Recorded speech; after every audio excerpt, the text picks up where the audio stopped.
You're listening to a main feed episode. Go to patreon.com/Celtic Ligers where €5 a month gets you weekly full-length episodes, stray bonus content and access to the back catalogue. Also helps cover hosting and gives us money for sweeties. Thank you. Celtic Ligers.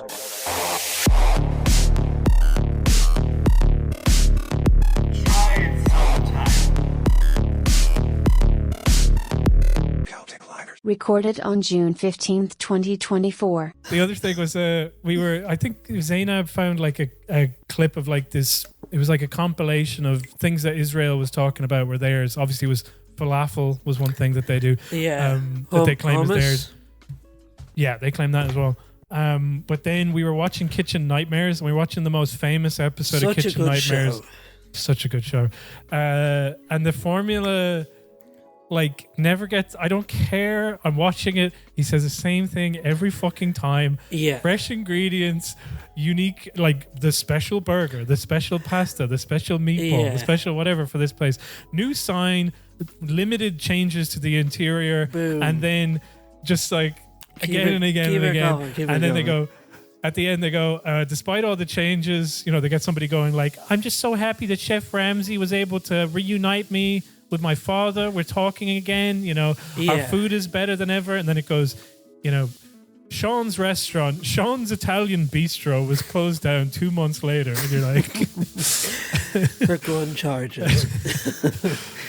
There was one, I know you're telling one, but there was one great one. And because... and the guy was like, my father set up this place back in the 80s, whatever. For the rest of the episode, Gordon Ramsay kept being like, your father would be ashamed of you. Like, it's like you wouldn't have a clue what his dad was like. But he was like, and then at the end, when, all the changes have been, he's like, yeah, I can know your dad would be very proud of you right now for letting me dominate you for the past 2 weeks. He is like the stuff that he says is so like out ludicrous. of pocket. Like he's the definition of out of pocket. He's just coming out. He's like, why are you coming at me with this energy? Why are you? I'm just coming to give you my honest opinion. It was like, but he will say shit like that. Like, I have never believed in anyone as little as I believe in you. Yeah. You fucking dirty pig. And he'd be saying stuff like that. And then they go like, you can't talk to me like that. It's like, what is with just hostility? I can just leave. It's like, fucking man, like it's crazy. Cannot take it at all. Like sometimes you see people and they're like, why are you screaming in my face now? like you were screaming at me and I have asked you for help, Yeah. And he's like, you need to calm down. Like, I'm just giving you feedback. You can't handle that. Imagine doing that. Imagine saying that to another human being, the shit that he says to them. Like, And like, I know it's a show and everything, but like, fucking hell. Like, I don't know. You'd have a hard time convincing me. If the producers were like, it'd make for great TV if you went in and called this guy like a fat pig or something. Like, I'm not doing that. And he does call them a fat pig. He's like, I'm not calling him that, Oh my God. My favorite one though is like, we were watching, so we watched the first one and then it was like this restaurant that was like losing money and I was like, this is obviously a front for a gangster. Yeah. And then afterwards we looked it up and apparently his name is Peter Pasta Pellegrino, and he was in a part of the New Jersey Mafia, which was Tony Soprano was in. But anyhow, there was another one we watched, and I was like, I remember this being my favorite one, and then I watched it again. And I was like, this remains my favorite. Like I watched it 10 years ago, and I thought like maybe I'll have watched enough of the show now to know that episode was an outlier, but it just wasn't an outlier. It was like this fucking complete psycho, and we presumed as well most of the people on here would be Trump supporters, and every single time you look them up they are always Trump supporters. And they love Trump because like they're like, oh, he's a businessman like me. Like that's why they like him. They're like so good, having him and their fellow businessmen, things are going to turn around for like. There's like Subway shop, the Subway sandwich place. that I've set up in the middle of Compton for, no, the 5-star restaurant I set up in the middle of like the poorest area of this city. Yeah. Like, I don't know what's going to happen. I keep spending my money on too many items on my menu. And yeah, like there's 150 things on the menu. We make them, we make them all once a month, and we just microwave them whenever anyone wants one.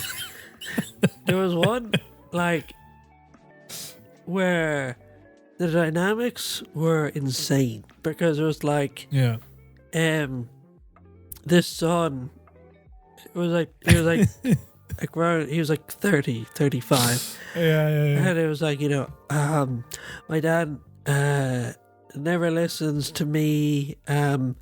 So I contacted Gordon Ramsay to see if he come in and save our family business, right?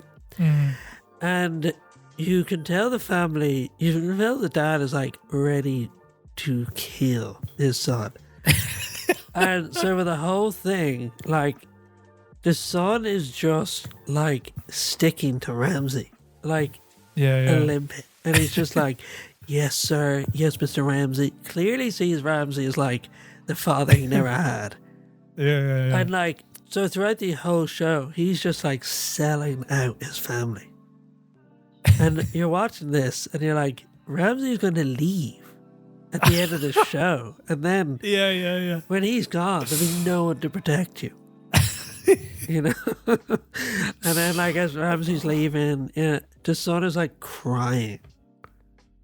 And I can't wait to watch that one. That was fucking that's a really good one. Oh, there's this one. Is like, so he shows up as a part-time actor, and his wife bought the restaurant because she's got a really good paying job. So she shelled out like hundreds of thousands of euro to buy him a restaurant in the middle of Burbank, which is fucking massive. Okay, and he wears this little Kangol hat, and he's this awful little trimmed beard, okay?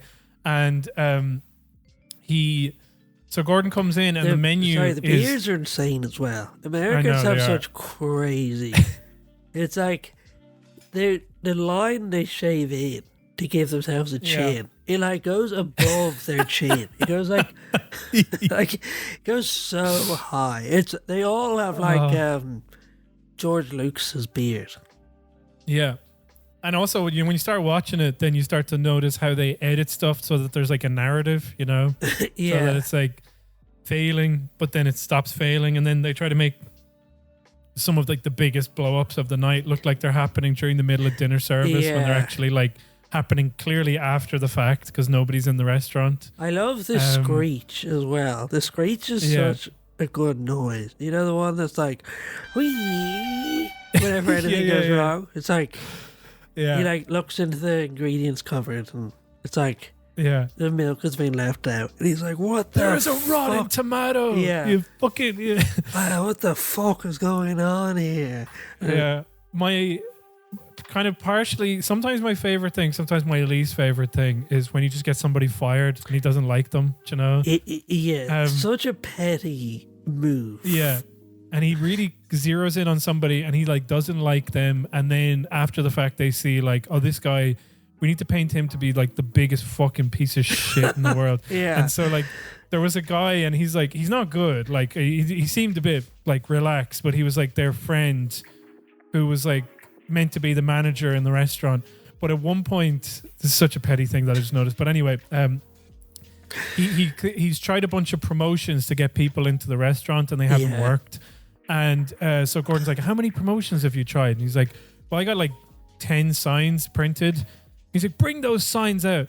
So they bring the signs out and then they know that this guy, if he's trying to carry 10 signs unassisted, he's probably going to have to struggle with them just a little bit, you know? But he actually seems to do relatively well because they have, at no point do they have him dropping the signs in a really awful way, okay? At one point he like places them down and asks somebody to open up a door for him, which they do, and then he goes through and then he's walking through the restaurant carrying the signs. There's a few people there, and then what they do is they cut to like just a reaction shot of somebody like looking toward the kitchen or something, and then they put in like a glass shattering sound effect to imply that he turned around and knocked over like a glass. And I was like, he definitely didn't do that. Basically they were just like, please drop one of these fucking signs, you oaf. And he managed to carry 10 of them out clearly. And then they just capture like a bunch of like other moments where he's like, there's a moment where clearly nobody is there. There's only the crew and the people, and he like is prepping or something, and he like belches, and they played that to make him look like, this guy, he's in front of the customers, his fucking gut is hanging out, and he's belching, and it's like, it's so funny. I love it. Yeah, just how mean and unfair they are. But But anyway, actually, to finish that point about my favorite one, he's got like the Kangol hat, and then he's got this like, I have a unique menu design where they have like 20 different options and then like 15 different sauces, and then they're showing like, you really do get the impression that they are actually having to explain the menu to every single customer. Right, yeah. And then when people go and order it, then it's like all of the shit is just frozen anyway. So it wasn't even, there's like no point to having this really overcomplicated menu. Yeah. So then obviously Gordon, like, and when I say everything is frozen, like everything is frozen and is like basically made in a microwave, and like the mashed potatoes are like instant mashed potato and like all this type of stuff. And so he's like, okay, we're going to do, I've seen that there's no, he has pizza ovens, but he doesn't use them. So he's just like, we're going to use the pizza ovens and you're just going to make pizzas. Okay. And so now I've got this menu and it's got 6 items on it now instead of fucking like 20 million. You know? Yeah. And so the guy is really upset because he's like, I just feel like I've got a really unique menu. That's what sold the restaurant, is that the menu is so unique.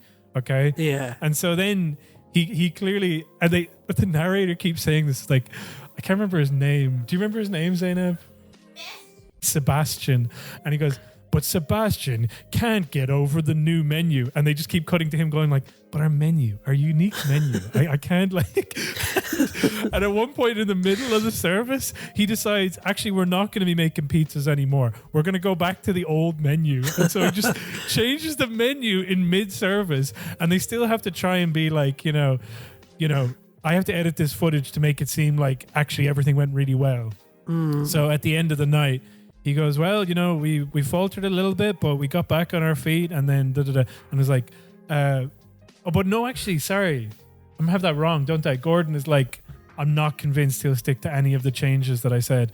And then like they go, Sebastian's didn't stick to any of the changes and closed down 2 months later. But it was like, he's just like, our unique menu, this would be amazing. But everybody in the restaurant, he was like, Yeah, he had a tantrum and he started crying about the menu as well. And then, but anyway, we looked him up, and yeah, huge Trump guy, massive like. Oh yeah, what was the tweet that you showed me, Zainab? The picture. It was Jesus Christ was also wrongfully convicted in a trial. So it was really good. So anyway, the reason I brought that up at all was because we were watching the famous episode, which is Amy's Baking Company. Do you remember that one? No, I heard about it, but I never watched it. So, like, usually what they do is they set up the camera a day before to catch what the regular restaurant is like. And then what they do is they film, like, Gordon Ramsay eating there. Then they film, like, the dinner service. And then they film him doing all of his, revamps, and then the night goes on without a hitch, like with a few hiccups, but like mainly it's like dinner is coming out too slow, and then the customers aren't really liking when it gets there. But then in the space of like, so I'm presuming that the restaurant will be open for like 4 or 5 hours, like in the evening. But then, so like the first 2 hours, everybody's food is coming out late and everybody hates it, and then somehow in the last 3 hours, everybody loves it, and. Anyway, it doesn't matter, stupid.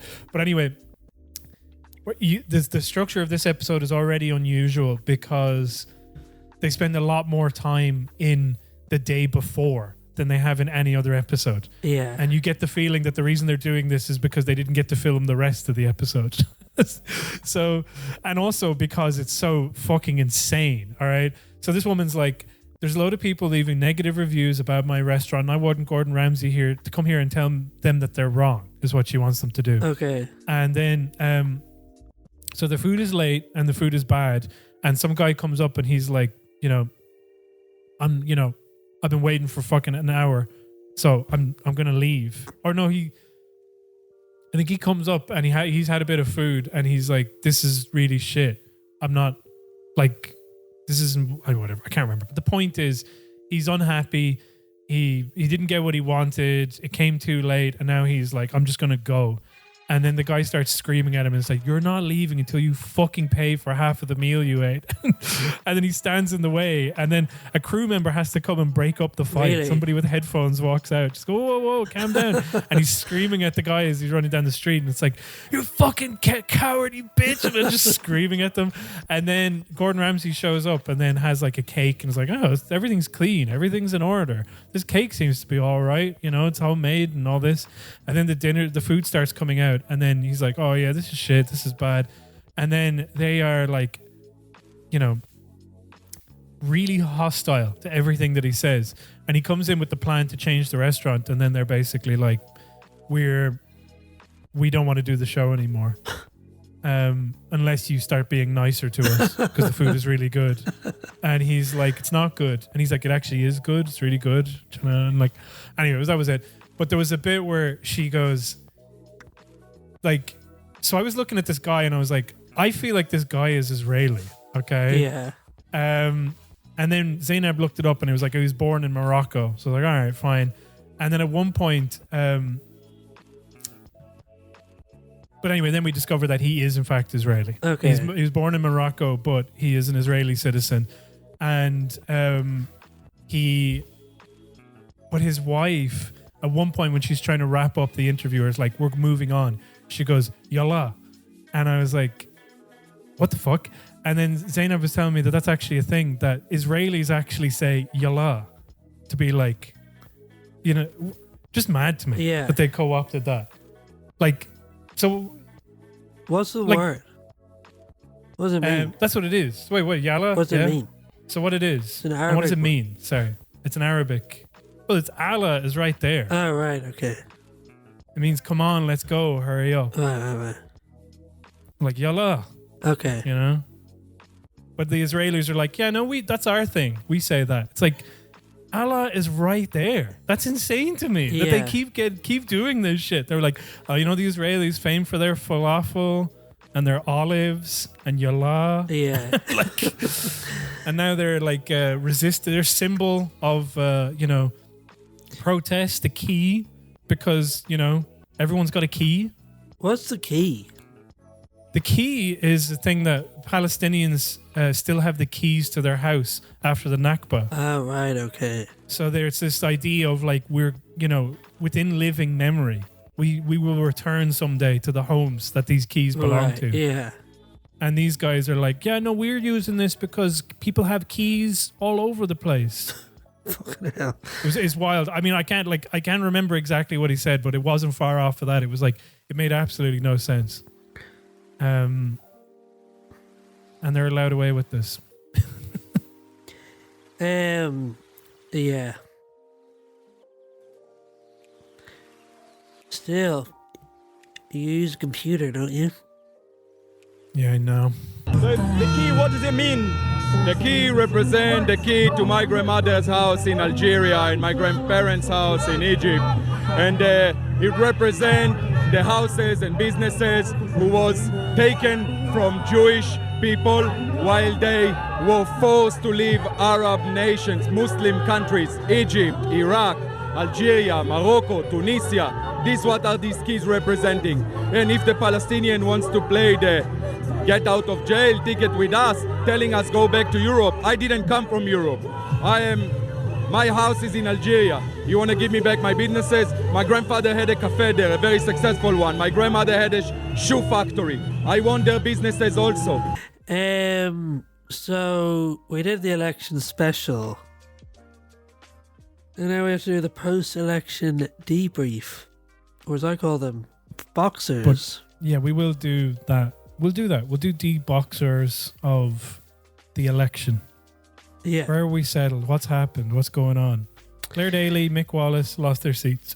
Yeah. Excuse me.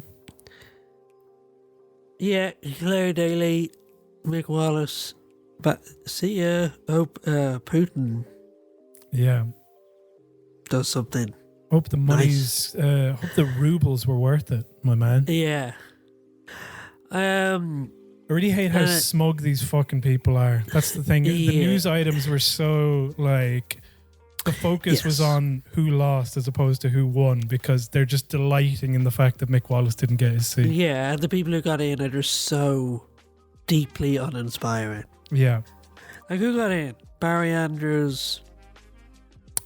Was it in Mick Wallace's constituency? There was surprisingly she didn't think she was going to get it, but one of the Sinn Féin candidates got in. And here's another thing. I mean, Lynn Boylan got in as well. Yeah.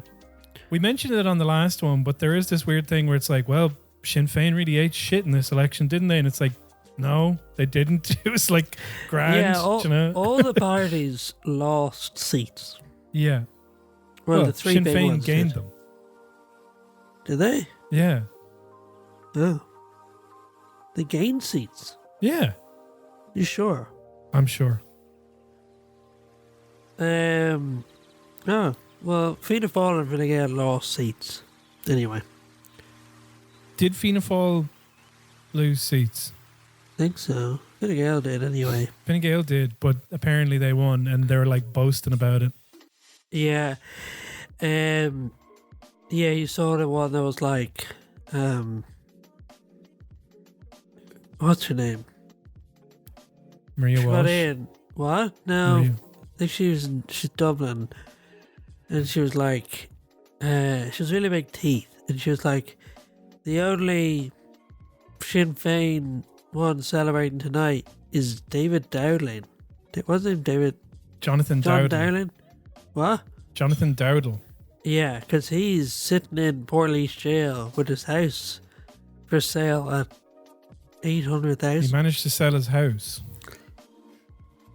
Yeah. That was wasn't very Jennifer. good. That was Jennifer Roast. Carroll O'Neill, I think her name is. Yeah. And then a lot of independents got in, obviously. Yeah. And some far right ones got in. Yeah, Gavin Pepper was particularly disappointing. Gavin Pepper, who else? Who's that guy? And he was saying that basically the state's going to mandate me a girlfriend soon. Yeah, he was like, if I get into the doll, I gotta. Which is so like, it is funny. He's essentially just dreaming up things, but like his thing was like, if I get into the doll, I'll introduce tax breaks for women who have kids. Mm-hmm. For white Irish women who have more kids. Importantly, we got to say that. Yeah. Crucially. It was like, just pay. Like, if you're making stuff up, just be like, I'll give them money. Yeah. It's funny that he's like, I'll do a tax break. They're so fucking boring. They're so quite like... So not only like they're like incredibly passionate about something, but then their solutions are still the fucking most. I'm glad that they're so fucking boring in many ways. Do you know? It's interesting though that is in what's his name, the French writer Foucault. the really racist one. Not narrowing it down. Michel Houellebecq. Yeah, he wrote a book about the Muslim Brotherhood winning the French elections. And that's one of their policies, is that women who stay at home, there's tax breaks. And it's like women who quit their jobs and stay home to raise kids get a tax break. Yeah. But yeah, a few far right ones got in. Did one of them get into Europe? MEP? I'm just looking at the list now. So, Jean Kelly, yeah, Kieran Malooly, Independent. Oh, yeah. Yeah, that was all pretty disappointing. Like, it was disappointing that Fine Gael, Fianna Fáil weren't obliterated. And then that the far right got some people in. Yeah. I know it's not many, but it's It's enough, and it's a start as well as the other thing. Yeah. Like somebody pointed out, see if I have this correctly. Yeah. So there's this kind of narrative of cope from like certain centrist commentators, which was like, oh, the right-wing populists were rejected by the Irish electorate because they didn't get that many seats. Whereas this guy who said his handle is at FC20 Benson. He wrote, the far right weren't rejected in Ireland last week. They got tens of thousands of first preference votes. If they had half unified candidates per area, if their supporters could fill out ballot papers properly and understood transfer discipline, they'd have gotten at least 2 elected. We dodged a bullet. So it's like, you know, there's more to come from this. You know, like this is a worrying trend for the future. And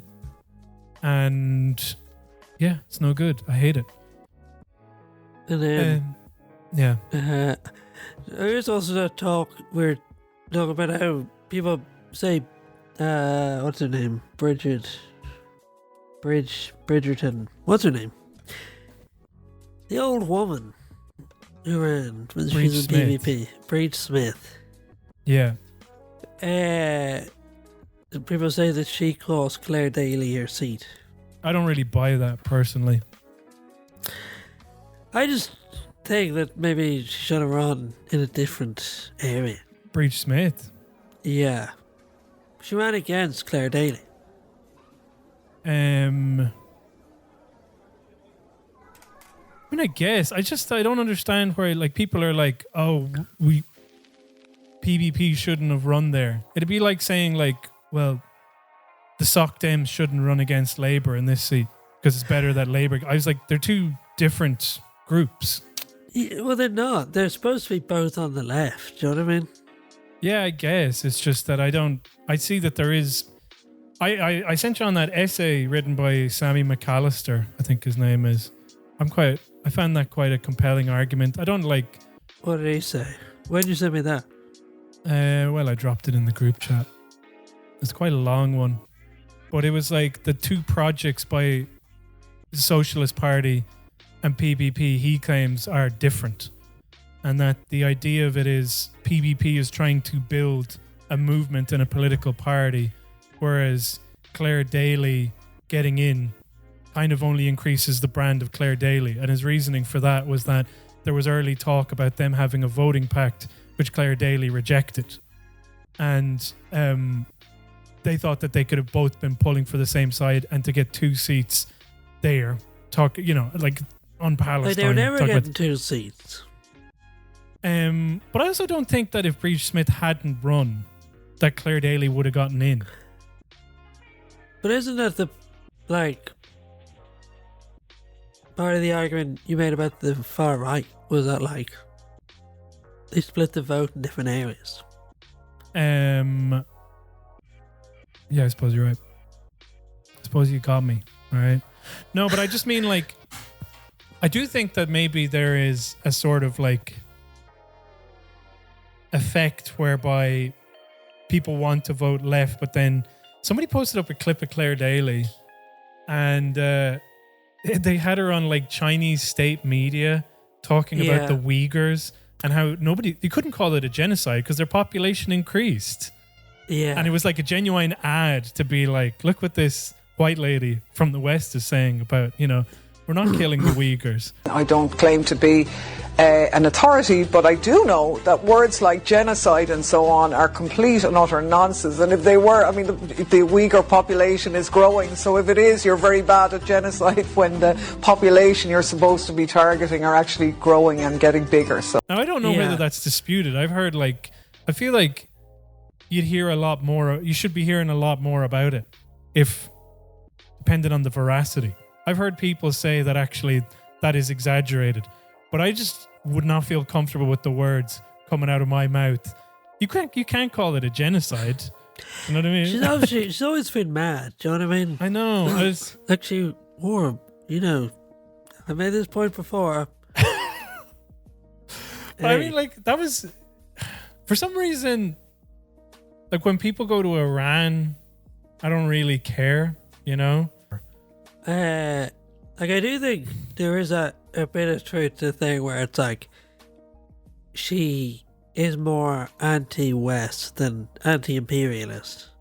Yeah. Or maybe there's an inconsistency there. But I don't know. I think it would have been, to me, it just would have made more sense for PvP to go, we don't agree with everything she says, but she is a leftist voice.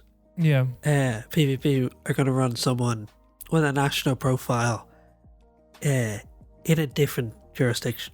But does it depend on where you live or where your address is? Did Breach Smith have a choice to... I think so. Like John Waters ran in the Northwest. Oh yeah? Yeah. He lives there. Yeah, he lives in Dublin. Oh. Unless he moved recently, but I think he can run wherever.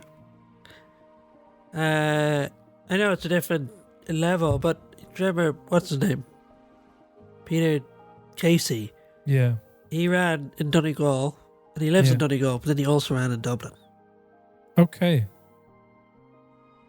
Wait, did he run in Dublin in this last one? No, a different one. No, he at the same time he ran in 2 areas. Yeah. Yeah, maybe you're right. I mean, all I'm saying is that, like, I thought, like, there's a bit of a thing where it's like Breach Smith is a bit more palatable to be voting for. So maybe that does cost Clare Daly votes because they just wouldn't give her a number. They just vote for Breach Smith. But I just don't know whether that's a sizable enough number to cost her the election if she was going to win it anyway. Yeah. But you know, with a transfer pact or transferable votes and that idea of coming together as a block, I mean, I don't know why that wasn't a possibility for Clare Daly. Nor do I. Let me see if I read this, if I can just find sections of this to read, which I should have pulled out. Said my fucking dad. And what did you say when he said that to you? Nothing. I just cried. Okay, so here we go. Justifications and sectarian errors is one of the sections in this essay. In order to contest the volatile political situation, the Irish socialist movement needs more of everything. It needs more money, it needs more activists, it needs more passive supporters, it needs more political representation, and it needs people who are engaging with the political project. Clare Daly was an excellent MEP on a variety of issues, Palestine being one of them, but she has been a voice in general opposition to NATO and EU militarism and for the rights of immigrants and refugees. I don't want this post to be perceived as a blunt critique of Clare Daly, but it will be blunt and it will be critical. I also want to make it clear that whilst my background is with the Socialist Party, then Rise, then People Before Profit, I'm not exactly around them anymore. My outlook is partial, not partisan. I have no intention of concealing my biases. So with that said, would re-electing her for another term have done anything for the Irish socialist movement? The answer to that question lies in a study of her activity in the 2019 to 2024 period, which is to say her contribution was imperceptible. I'm not saying it didn't exist, more like I didn't see it. I'm just saying that if it did, it needs to be pointed out and explained, not just assumed. Daly has made many connections with political forces across the world, whether it's different governments or different progressive forces. It's been a broadly good thing, but ultimately they are her connections. That is a central point. Clare Daly is not engaged in the building of a political project, and this is a hard limiting factor on any left independent figure. No matter how serious, well-intentioned or politically astute, the most they can do is cultivate their own personal brand in the grand scheme. Yeah, but like, if she's using her position to help like progressive causes, yeah, like that's just good. Do you know what I mean? Like, if you can recognize that as good, maybe just leave her to it and like understand that that benefit is also your benefit. You know what I mean? Yeah. It's like, it's not the best way for things to be, but it's good. And it just seems unlikely that, it just seems very likely to me that running two, like most people don't have that level of analysis. Yeah. So when they just see Clare Daly and Breach Smith, they're just like, oh, there's two of them, you know? And sort of then splits like, some people vote 1 and 2 for Clare Daly and Breed Smith, and then vice versa. You know, it's like it just doesn't seem like good tactics. Yeah. Like, yeah, no, I get it. Yeah, I think I'm kind of neutral on it, to be honest. I think there are like pros and cons on both sides of it. The thing I find more compelling is the building of a political project, and I do think there is something to be said about Clare Daly and Mick Wallace just being out there by themselves. And there's a lot of, like, he's talking about this with sectarianism, which is also true. There's a bit though that I wanted to get. Where is it? Well, this is just a kind of bit of background. The difference in and of itself is a justification to stand a candidate against Clare Daly. No other difference needs to exist, though there are other differences. I guess I should have read that bit. It is also what separates this election from 2014, when PBP stood a candidate against Paul Murphy, or in 2020 when the Socialist Party stood a candidate against, again, Paul Murphy. In both instances, the political differences did not justify the act, as in both cases, both the Socialist Party and then Rise, respectively, were committed to the building of a serious socialist political project. That made these decisions in 2014 and 2020 sectarian errors, but makes standing in 2024 a completely reasonable decision. But with Rise, like, wasn't Rise a party of one person? Essentially, yeah. Like, how is that different? I don't know. It was eco-socialist. I think that they talked with PBP and then took on a broader kind of eco-socialist platform, PBP at that time. Yeah. Like, I don't know. Yeah, but it's like, why didn't he stay in PBP and just try to make that eco-socialist? Like, that's a clear. I don't think he was ever in PBP. But then why didn't he join? Like, it's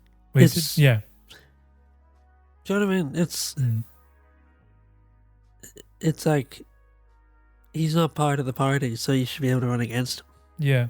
But ultimately, it's if there's like already a leftist guy in there or whatever, let them have that bit and you do your bit. You know what I mean? Yeah. And just keep the communication open. Yeah. So,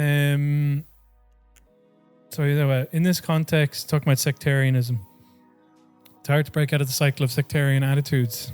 This informed in part approaches in the current election from Clare Daly's team, who in reality adopted a sectarian approach to people before profit, and one that may have cost Daly her seat. PBP made overtures to Daly to establish a transfer pact, which Bernadette McMackle... What's Devlin's other name? Makalewski? Yeah. On behalf of Clare Daly's team, refused, citing, "The power of an independent left candidate is their independence. We as independent leftists must be mindful of the expectations of the people in regard to us.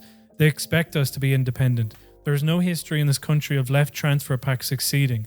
When you ran against then MEP Paul Murphy in the European election in 2014, a transfer pact was agreed. To be clear, the above is an extract from what I feel are the points central to the statement, not a full quotation and not a complete recitation of all the points made. In addition to the statement published by the team, Makalewski, yeah, I actually don't know. Accompanied with her own separate comment.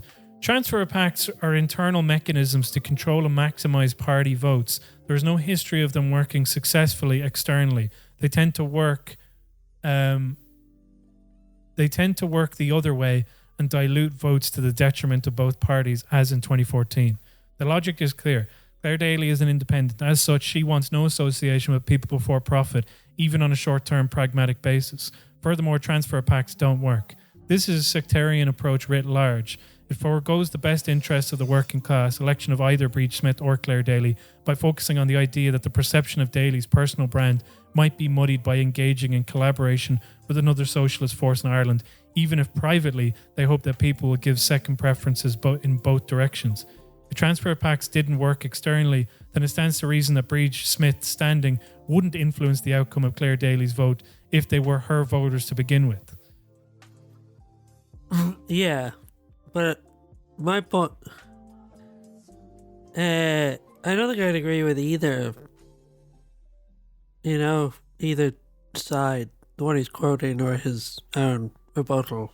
Yeah. Like, to me, it's just like, it would have been best if, best would have been Clare Daly and Bree Smith do a vote transfer thing. Mm-hmm. Do you know what I mean? And then to me, another good one would be like, you accept that Clare Daly is a voice for the left, right? Even if you don't agree with her, or like you don't like everything she does. And then you go, well, like if we're trying to build a movement, it's better that she's in there. Yeah, but then she's not part of the movement, would be his argument. But she's part of like a global movement. Like she's a leftist voice. Yeah. You know what I mean? Like she's not part of a movement in the sense of like she's not part of PvP, or she's not like part of the official agreement between parties or between independents and parties. But like she is without a doubt like she's undermining like Western imperialism. Yeah, fair. You know? Yeah. So PvP, it would have been nice if they could just go like, we'll leave her to it and we'll run somewhere else, you know? Yeah, fair. That would have been the humble thing to do. Yeah. No, I've kind of come around on it now. Yeah, I kind of was like, I kind of thought it was, whatever. PvP, run. Soc Dems, run. Who cares? You know, like I don't consider Soc Dems to be on the left. I'm just saying that to be like, it'd be like somebody in Fine Gael saying like, oh, the Soc Dems shouldn't run because it might cost us the seat. Do you know what I mean? It was like, I just like, they're two different parties, two different groups of people. So they can't be influenced by, somebody like Clare Daly going like, I'm not. But anyway, I think it was worth having her voice there than not having it there.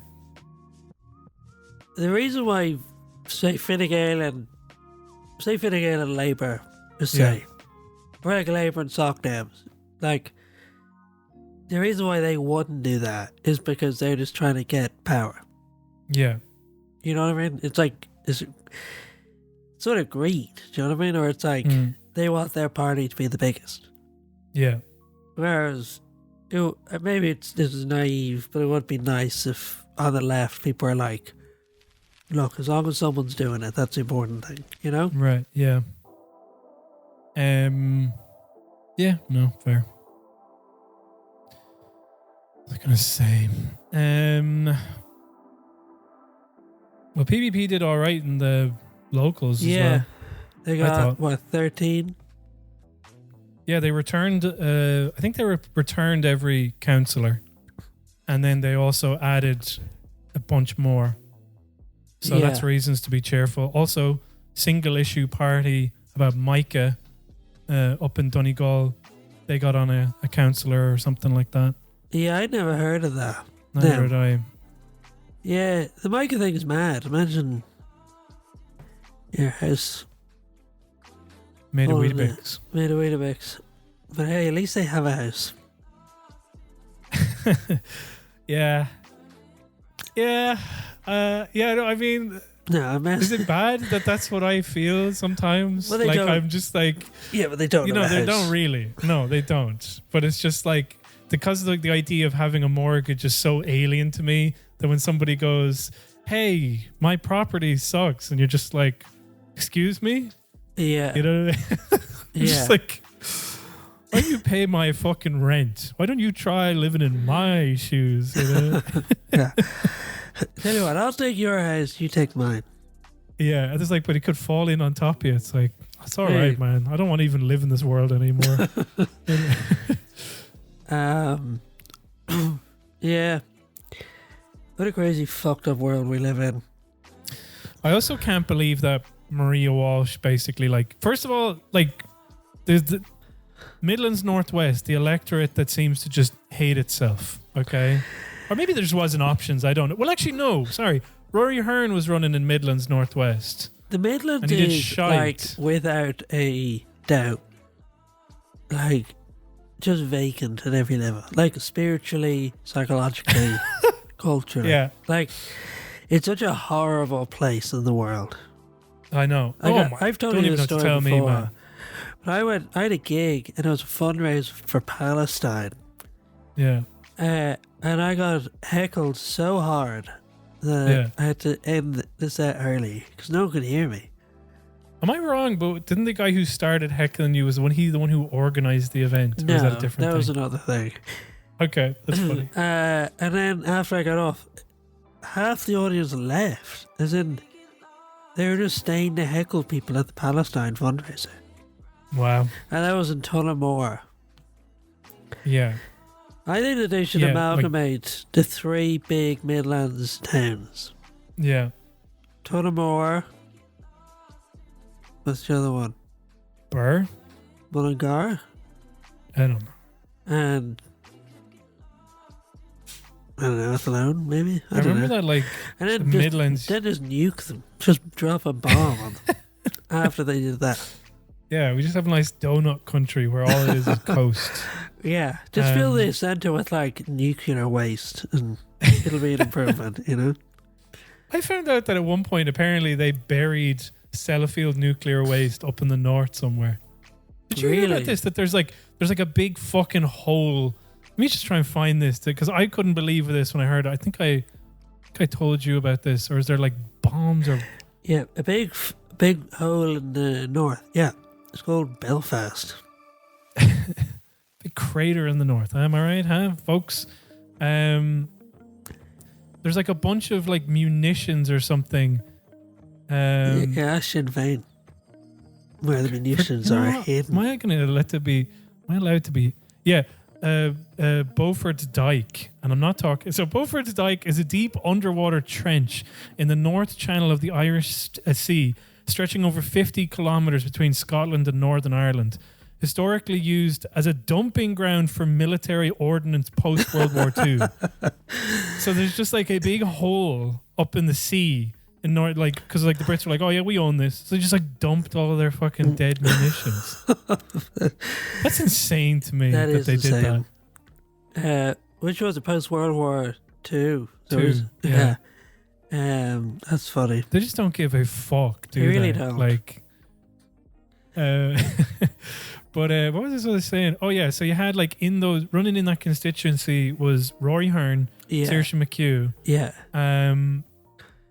I mean, do you need any? I mean, those two should be ranking pretty high, honestly. Luke McFlanagan, at least, Small Mercies, he got in like one. I think he got in like the first fucking count or something. He's crazy popular. The pantsless wonder.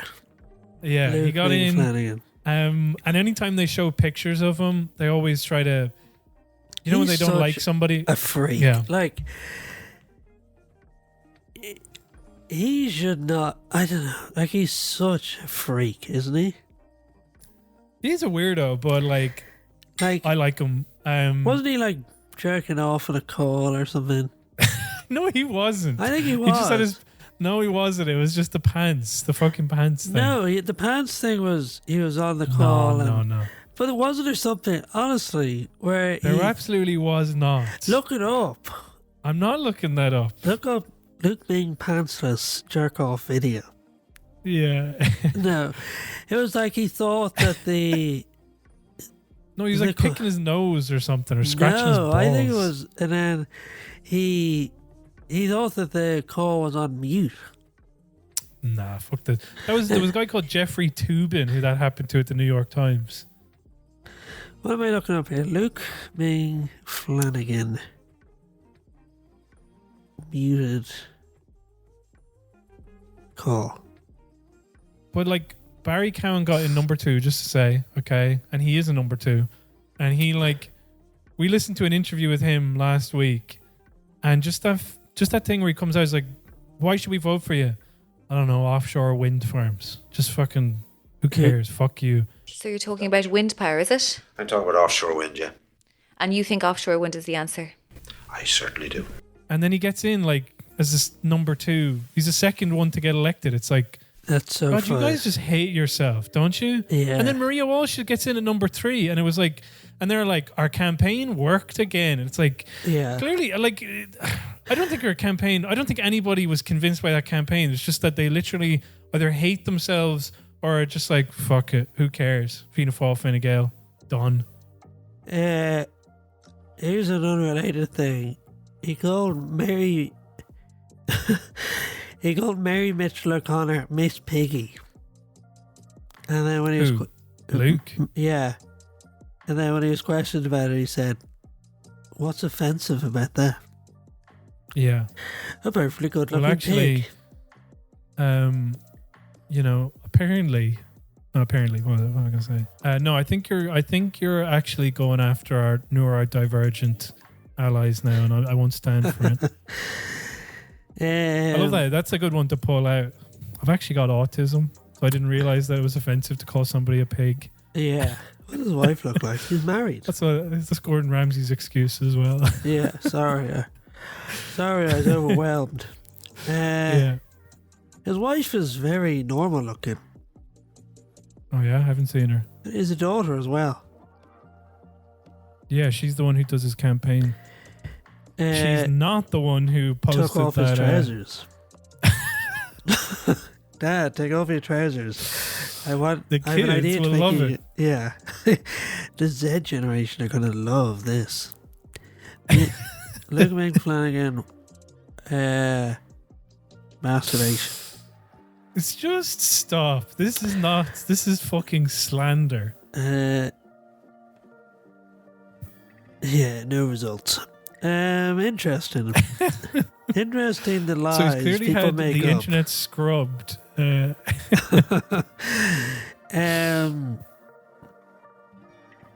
Masturbating driver frightened jogger in the Cork. No, it wasn't him. It's sort of interesting. Did you see that? Did you see that Radker was like, I think that Sinn Féin will actually do better in the generals, but I don't see Mary Lou becoming Taoiseach. And I was like, I guess now you're like not in the spotlight. You're actually coming out with analysis that makes sense, you know? Yeah, it was funny recently where he came out and he was like, what was it? He was like, now that I'm not Taoiseach, I can say what I like. Yeah. And then he came out with something that was so blindingly obvious. What was that? Do you remember that? It was like... I don't remember that. It was like, we need to build more houses or something. No, he definitely didn't say that. It was like housing isn't moving fast enough. Yeah, no, that's what he was like. What I would have liked to have done was to... No, he was like... his phrasing was like, now I can say what I feel. Yeah. What I really believe. Yeah. And it was... Let me look it up. Also, by the way, I forgot my golden rule, which is if you find yourself kind of agreeing with Radker, you think about who he's trying to spite, okay? And I forgot that because Simon Harris is credited with like winning this local election, which is a stupid thing to say, he's obviously going, well, I think Sinn Féin will bounce back, and with Mary Lou, he still can't give Mary Lou, like, Mary Lou's not going to be Taoiseach, but also Simon Harris didn't do anything. Here's the thing in breakingnews.ie. He came out with something recently. Strong and specific apologies from the IRA and the state for its historic treatment of non-Catholics could help change hearts and minds forever. Okay. So he's saying the Irish state and the IRA should apologise to unionists. Oh, wow. Radker. I don't know how to find this. I'm sick of fact checking myself. Yeah, forget it.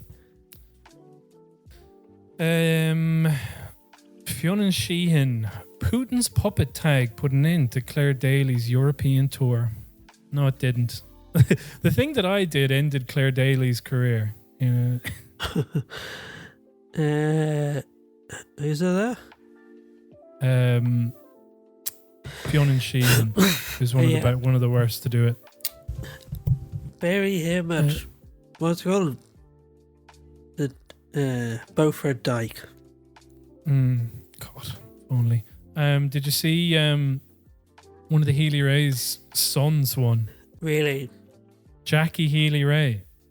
My God. With the reincarnation. He's back with a bang. Let's see where he's at. Yeah, back with bangers and mash of the look of him, you know? What was it? Oh yeah, the other thing that the commentators are going on about is like O'Riordan. You put that out. What is? Although you called him something else, which I don't. Yeah. But O'Riordan says Soc Dems and Labour need to stop pretending there's any difference between them. It's like, please fuck off. You know, like, what a crazy thing to say. I know. Like, he's just like, yeah, they're jacking our swag. Yeah. They need to own up to that and join us. Idiot. Like, fucking moron. Is he just saying that because Labour are becoming increasingly irrelevant after their betrayal of the Irish people? And he's just like, he sees Soc Dems doing well, and he's like, oh yeah, I think they should prop us up as opposed to making us obsolete. Like, is it just that? He's like, they should join us before they wipe us out. God, I don't know. Like, why would Soc Dems join Labour? It's like, they're slightly more radical. They don't have any of the horrific baggage of the Labour Party. Yeah. And they're only going to do better in the future, you know? Yeah. And Labour... Well, I want to get it. Yeah, no, there's a collection of headlines that Paulie Doyle has pulled together. Pat Leahy, a Labour Social Democrats alliance makes political sense. Voters have already worked this out. The Irish Independent letter section. Labour and Social Democrats must take action and put forward a combined common platform. The Irish Times letter section. Labour and the Social Democrats, deal or no deal.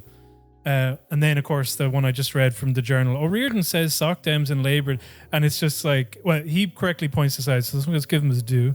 Not to be reductive here, but respectable opinion wouldn't be pushing for Soc Dems to merge with Labour if it presented any opportunity for actual change.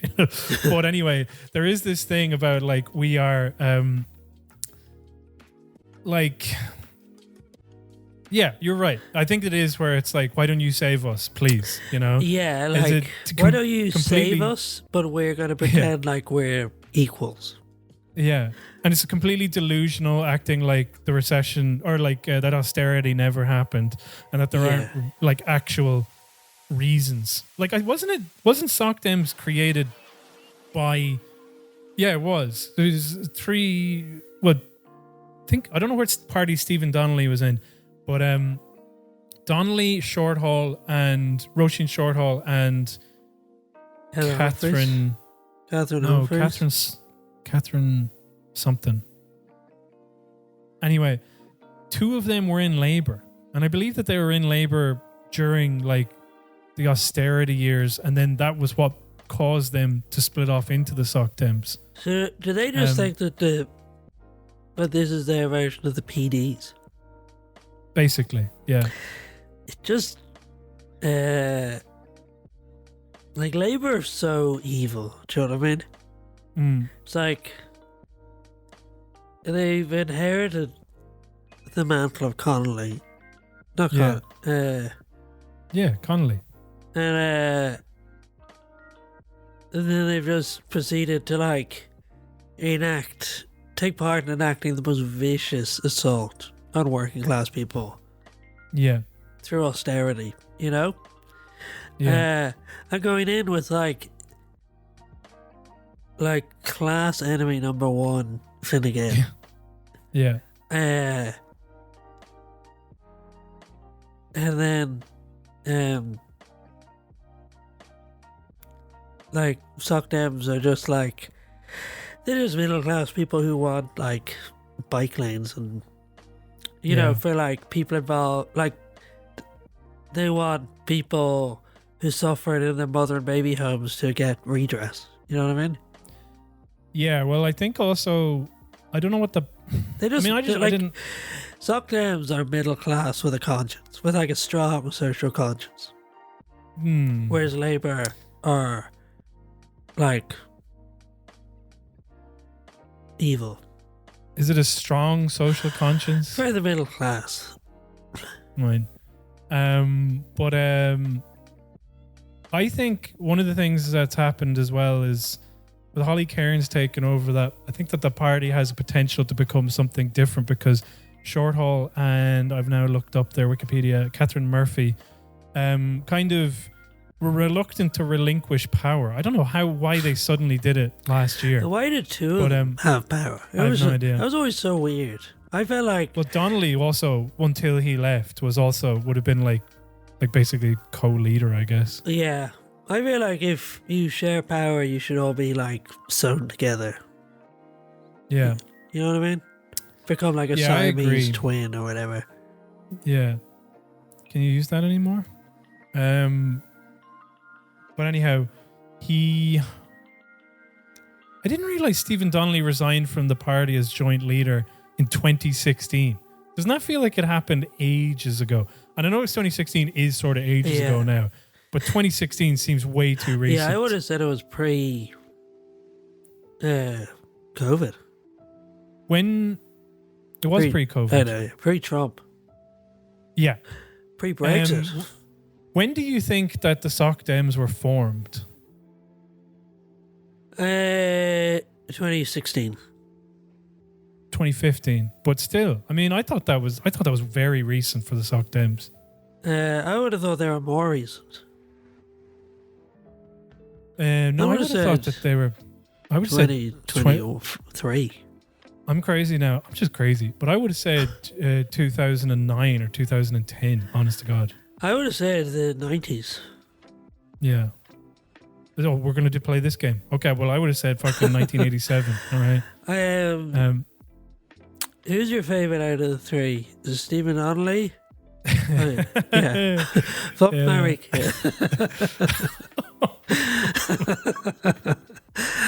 And now there's, what's her name again?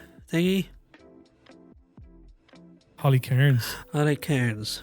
Yeah, but like, I remember that they tried to run a candidate who was in direct provision, and then they found out that she lied on some form to get into the country, and then they immediately just tried to shit can her. Such bullshit. And then Gary Gannon basically threatened to leave the party if they did that. So they reluctantly let her run, but sort of the damage was done by that stage, and she fared very well. They shaved her head. They let her run, but they shaved her head. But like, I just felt that they were. Wait, where is it? New inconsistencies in her account. So, anyways, I just think that now with the new leadership, it could feel a bit different and a bit fresh. But to me, it's still very white bread, middle class, clean. Without a doubt. And with people like Gary Gannon, despite that thing that I said that he did, which was quite good, I don't. He's got no bottle. O'Devaney Gardens. Fuck him. Yeah, still, we met him. Day. Yeah, I remember. We talked about him. Just my sister was on. I was telling her I fucking hated Gary Gannon. She's like, oh, I kind of like him, and I was like, oh, don't you fucking tell. And then I told her about O'Devaney Gardens because she hadn't heard about it, and she's like, that's disappointing. Yeah. When I was sitting opposite him, he was like, oh, I think I recognize you from somewhere. I think I know you from... I was having real flashbacks to the blind boy thing. Classic. Yeah. I'm gonna go take a piss in the toilet. Out of my penis. Alright. Back in a sec. That's the free one. The next bit on patreon.com/KeltyCligers has the Ligers talking about Gar's trip to the psych ward, the Pope meets 100 alleged comedians, Dermot Morgan would never, and the new crooked directly elected mayor of Limerick City. You will not want to miss it. What will you talk about with your friends otherwise?